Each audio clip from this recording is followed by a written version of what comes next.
I'm thinking we put on. Oh, me too. Me too. Yeah, and I've got that at the bottom of the wages. It's only for union employees and it's for wages only.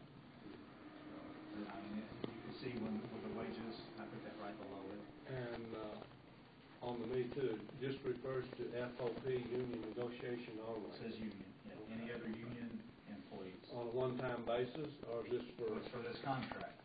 Which, I mean, if all the other contracts are done, but of course, it's up to you guys the next time negotiations if you don't want that in there. Of course, we think it's a good tool, not just for us, but for you guys too. If you've got a group out there that wants $1 an hour increase, and you give us 50 cents, you can't very well give them that. You can say, guys, I can't give you that $1 because I got a Me Too clause over here. If I give you $1, I got to go back and give them 50 more cents. We can't do it.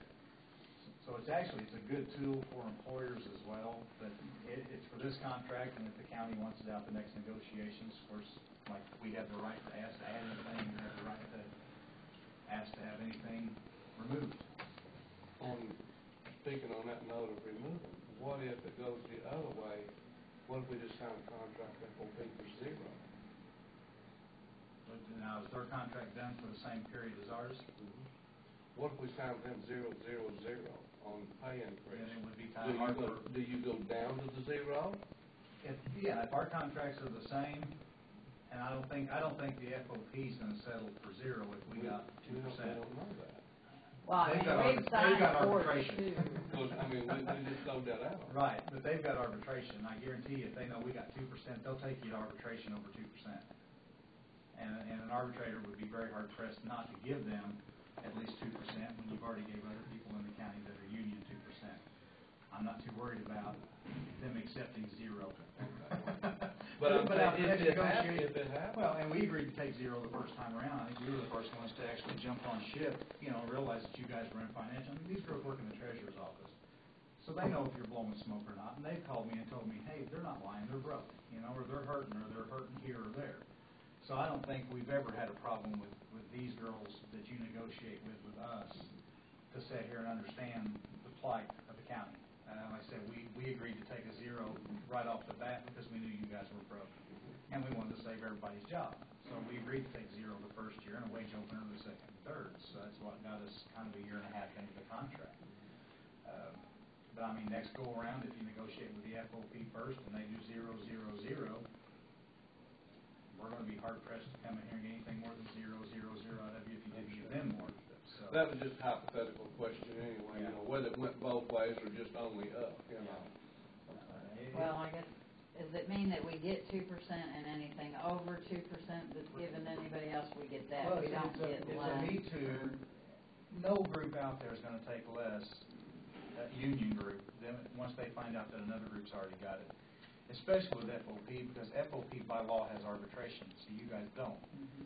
That's why your Me Too clauses kind of help you guys out a little bit, because you don't have the arbitration clause. I just wanted to make sure. Me Too clauses generally are put in to protect the people that don't have arbitration, to keep some of the other union groups that have the arbitration from going in and trying to say, well, they settled for a 1%. Well, guess what?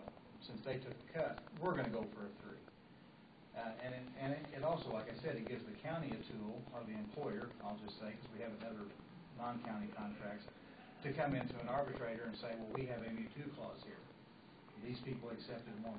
If you grant them a 3%, then we have to go back and give them a 2%. And arbitrators will look at the cost overall for the employer. So a lot of times those Me Too clauses help, and it keeps things fair. They can go into them and say, we can't give you guys a 3% when we gave them a 2%, because if so, we've got to give them another 1%. But FOP is never going to come in and take less than what you guys get. Never.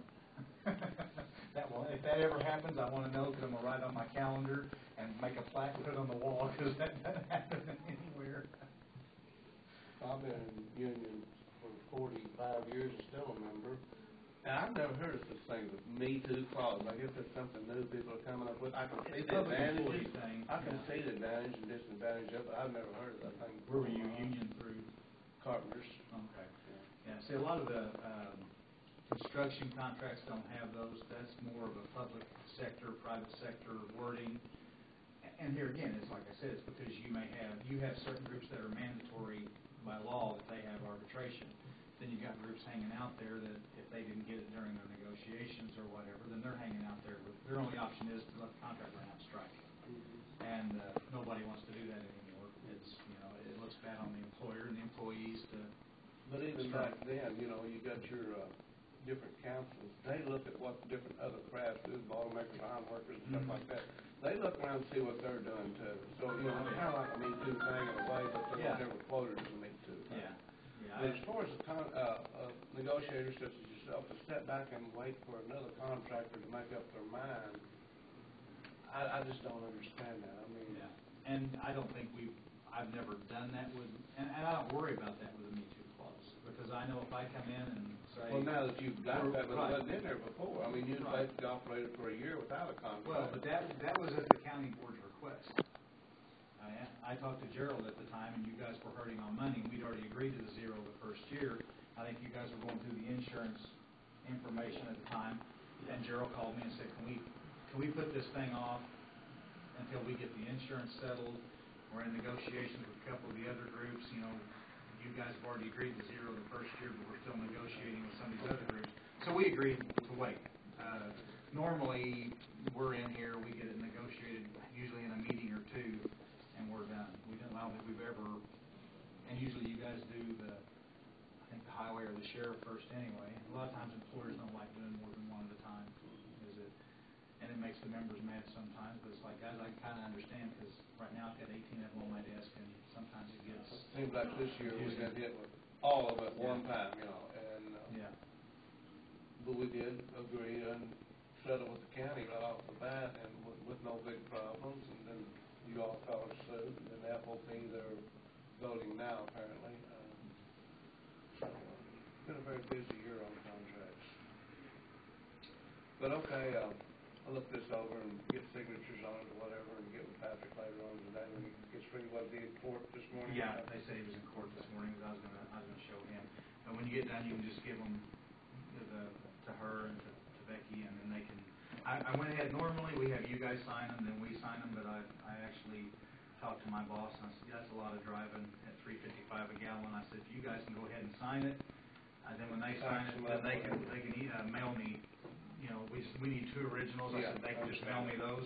That's a lot easier. Save you a lot of driving and a lot of gas mileage. Save everybody a lot of problems. All right, I appreciate it. I appreciate you coming in.